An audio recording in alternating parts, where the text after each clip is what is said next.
Hey, I'd like to read something to you. It's this in a book by Noelle Mering.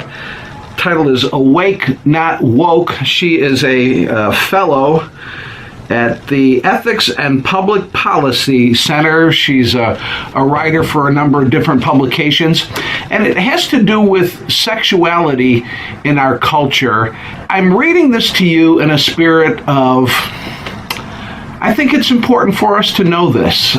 So I'm going to read, I know reading from a book isn't the most exciting thing, but I'm going to read to you, quote, in his 1936 book, Sex and Culture, J.D. Unwin published results of his extensive research studying 86 societies and civilizations to see if there is a relationship between sexual freedom and the flourishing of cultures.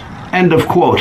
So this guy wants to look at all these cultures, many, not a dozen cultures, 86 cultures. This is very extensive research.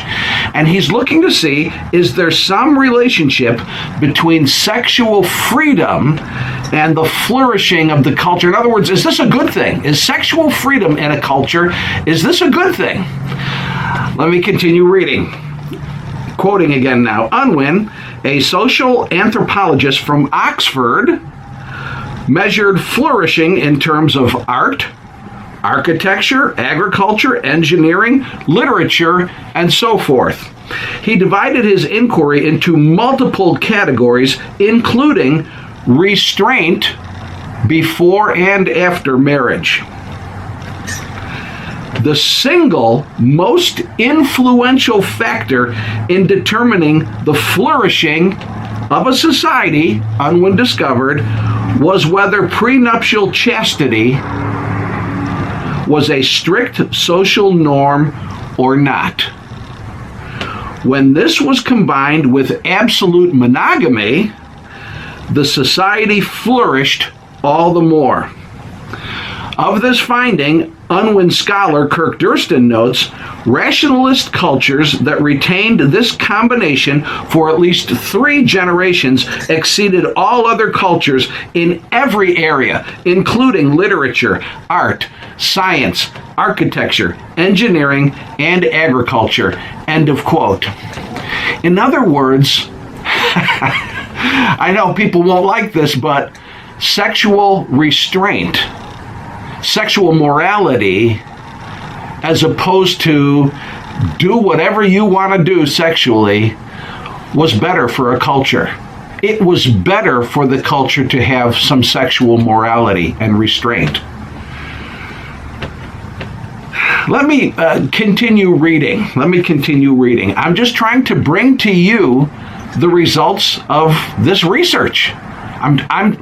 My spirit here is I want to help. I'm not trying to hurt. I love you, and I'm trying to help. Quoting again, quote, Unwin found that if there were a societal change in the norms regarding sexual restraint, either toward more sexual freedom or toward greater sexual restraint, the full effect of the change was not realized until the 3rd generation. Change takes root slowly in the 1st generation, becomes more normalized in the 2nd, and by the 3rd realizes its full effect on the society. At that point, when total sexual liberty is embraced, the society is characterized by people who have little interest in much else other than their own wants and needs. At this level, the culture is usually conquered or taken over by another culture with greater social energy. End of quote. Again, the spirit in which I'm coming to you is this. I think this is good to know. I think it's important to know this. I'm just a guy bringing some information. I hope it's helpful. I know some people probably are likely to say, get out of here with that. You're just an old guy with a lot of old-fashioned ideas. Okay. 86 cultures and societies were looked at in this research.